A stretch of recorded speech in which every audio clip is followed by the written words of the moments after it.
It's 2023 and you want to build a good economy in Rome too? I got you. But first of all, ladies and gentlemen, welcome back to the channel. I'm Lennon. How you guys doing? And welcome to this new video today where we are discussing on how to best build up your economy in Rome 2. So without further ado, let's get into the game and let's start discussing these things. So over here on the screen, the first thing I want to say to you, these are my opinions on how to best build, so it's not like a definite win, but I know my fair amount of this game.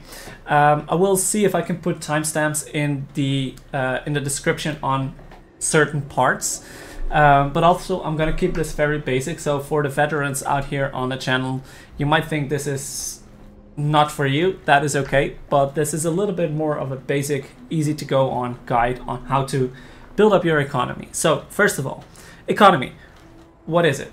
Income, expenses, money. So all in Rome 2 you have like literally two type of expenses. One which is army upkeep, which is your biggest expense, like on your income, daily income per turn, basic word. And the other one is construction expenses, is just the money that you spent on construction and recruitment. Income, on the other hand, comes from various sources. So first I want to explain to you like the building, how you can build up your economy in your settlements, in your buildings, and then later on we're gonna discuss a little bit about the trade and the finance tab.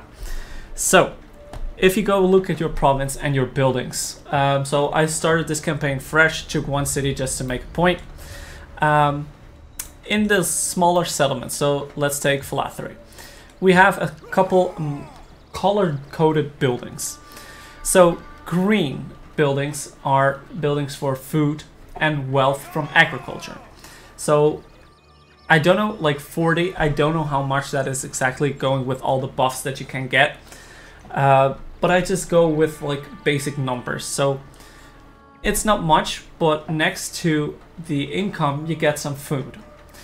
Then we have and if we look at over here, if you if you click right mouse button, you get into the building details. So you can just look for yourself to see which way do I want to go with it. So we have 3 ways over here, and this one gives you a lot of food and a little bit of wealth from farming, like 100 wealth. Not that big of a deal. This one gives you 200 wealth, a little bit of extra buff on your replenishment, but barely any food. So there's a big difference between these two. And the cattle ranch gives you a decent amount of food and the most wealth from livestock in this building category. So this is what I already tried to say, like there is no right way to do it. Every situation has a different build-up. So where you need more food, you build this one. You need more money, you build this one. You need more army replenishment, you build this one. So it can differ, it can change over time. But all you know, green is good for food and for wealth from agriculture. And keep the agriculture in mind.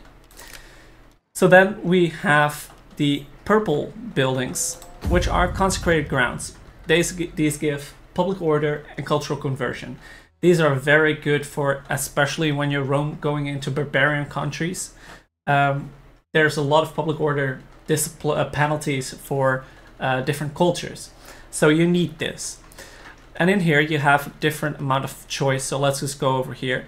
And you can see some take food, some give food. And these give like different bonuses. So for this one gives wealth generated by slaves.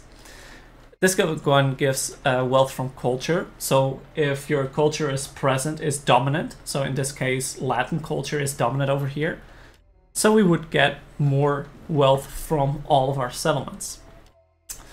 Wealth from maritime commerce, so that's ships building, so a lot of port settlements, this one would be the way to go.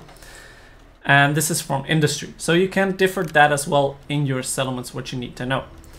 Then we have the pit mines, the black, gray-ish buildings, which basically is wealth from industry with a lot of public order penalties to it. And then you have the yellow buildings, which get wealth from local commerce. So those are just the local settlements. So if you have a good settlement, higher tiers, you get more wealth from this. Like 300 wealth, and this one gives a little bit less wealth from culture.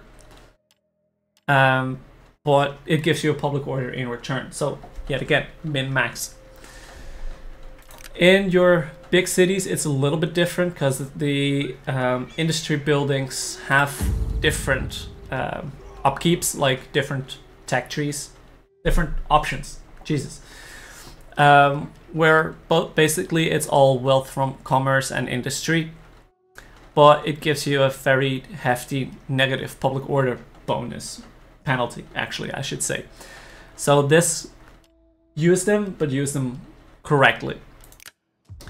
So with that being said, those are your main income buildings. Yeah, you have the red is garrison building, but you don't get any wealth from that. It's just pure recruitment abilities and garrisons that you get from there. So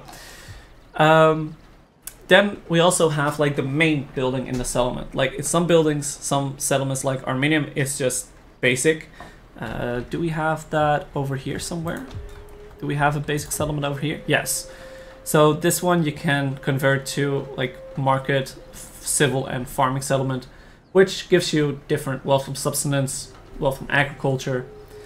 So that is just whatever is more potent or like in your province, you should take that one. But like if you look over here, we have a village with olive groves. And then you can see over here, it gives us wealth from agriculture. And it gives us another bonus, plus 5% wealth from agriculture in all regions in this province. So with that in mind, what would you want to build in this region? I think a lot more green buildings. Because you want wealth from agriculture, and everything you build gets a 5% extra bonus to it. In this case, like, it gets up to like 300 wealth over here, plus 20% from all your regions. So in these regions, I would probably just spam green buildings. Get them all. And over here we have a vineyard. And this gives us wealth from all commerce and 150 wealth from local commerce. So this is a very good one to combine with the yellow buildings. So that is how you need to look at how this is going. And this is a lot of information, but it will make sense in a little bit. So once we have that figured out a little bit, then it's time to look like, what do you need? Do we have everything? Yes, that is probably the most of it. So then we also have technologies, of course. This one gives a little bit of food. This is your economy tab. So you can see it gives you bonuses. Like this one gives 4% from agriculture, 5% from agriculture, up to like, what was it? 6-7% from agriculture. So that is giving you additional bonuses to your economy buildings. Now, okay, so that being the bulk of the story, like that is how you build up efficiently.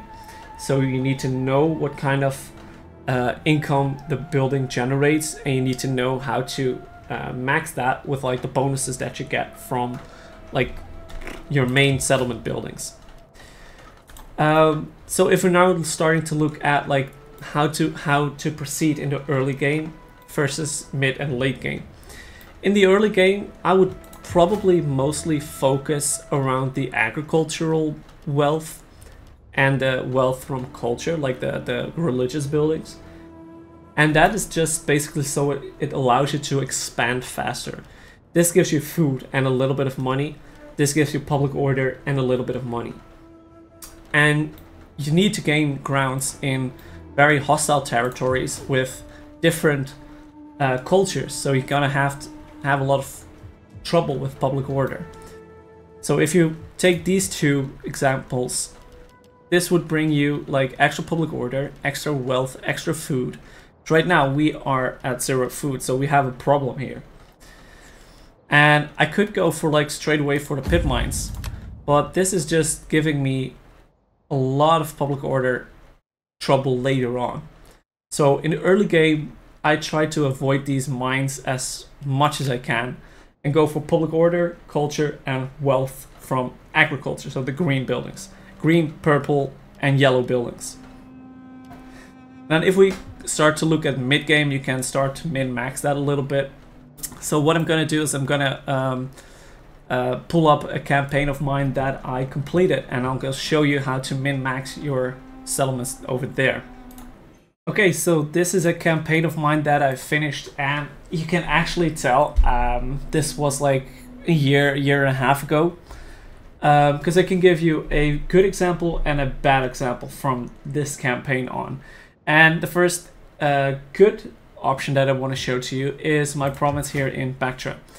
And you can see I try to min-max this a little bit, because like we have our normal settlement, and this was my first province, so of course we have to have some military buildings to start producing our armies. Then if you look at our second region, we have this one, and this one at tier 3 gives us 500 wealth from industry and a plus 15% from mining in the industry all regions. So what I did with that is I combined it with a mine, so we get another 20% extra from this one, and we get extra wealth from this one. We get plus another 10% wealth. So this is a very good combination, and because this is giving me like -4, this is -2, up to -8, and this is giving me a whole lot of shenanigans with public order. I min-max that with these guys, give extra public order, and this one who gives extra public order. Alongside that, we create some wealth from culture, and since this is my home province, we have 100%, well, oh wow, we have abundance of our culture, which gives us extra province, extra profits, sorry. A bad example in my case is, oh well, we have friends here, is my region of Antioch. And you can see here, this is a mismatch of different buildings. So over here, I went with a lot of green buildings because I probably needed the food at that point. But this would be a region that I would completely rebuild. Like, I have way too many red buildings here. There's no need for that. I have way too many different cultural buildings, which I don't need. And if we look at this, this is giving us 30% wealth from manufacturing. There's no manufacturing in here at all, so that is not logical. Then this one gives us another 300 wealth from manufacturing. Yet again, no manufacturing in here. So what we would want to do is get one of these buildings up to like the jeweler that we saw in Bactra. And then we would have a lot better province, and just replace 1 or 2 of these with the pit mines, so we have an industry hub over here. And that is how you want to focus your provinces in the later stages of the game. Like, I'm totally friendly territory here. I don't need this many garrison buildings over here. So I could easily turn this into a very profitable mining hub with an income like merely doubling this. And you can see here, yes, there is a lot of corruption. Don't worry about that. So, last but not least, we are going to the trade and the finance tab. So you can see we have some different sort of income. Taxes is also what you are building here. And due to the battles you do, you get some extra free cash from there. And you could also enslave population, which is giving you a lot of money, but it also is giving you a lot of public order issues.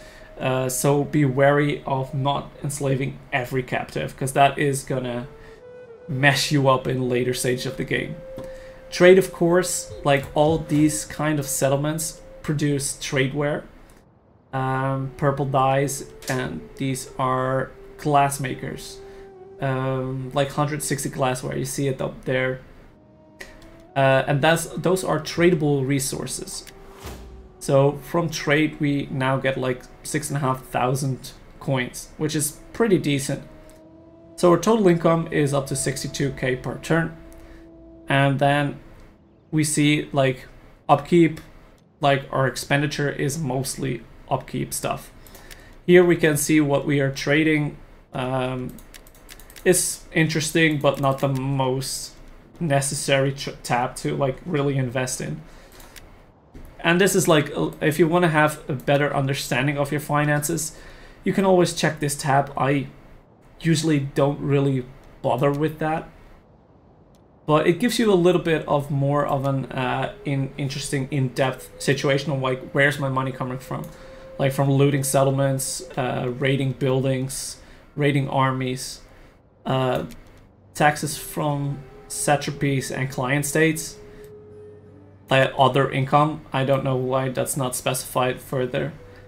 Probably due to corruption, like expenses over here, construction, recruitment, and tributes to like other, say, factions. So that is giving you a good understanding of all the finances in the game. So I hope you guys, I know this has been a very short video, but it's not that hard. Like if you play a little bit of the game and you know what you want to do, you can, if you set your mind to it, you can easily start min-maxing your provinces in no time. So ladies and gentlemen, with that being said, I hope you liked my basic guide to economics and how to build your economy in Rome 2. If you did enjoy the video and it helped you out, please give it a like, share it with your friends, and comment down below what you think was the best thing that helped you, or something that I might have missed that you've noticed. And by all means, do subscribe to the channel, as it's greatly being appreciated. And also, like again, do like the video, because that helps me get out there, and so we can spread enough of this stuff to anyone who needs it, basically. So, ladies and gentlemen, thank you guys again, and I'll see you guys next time. Peace.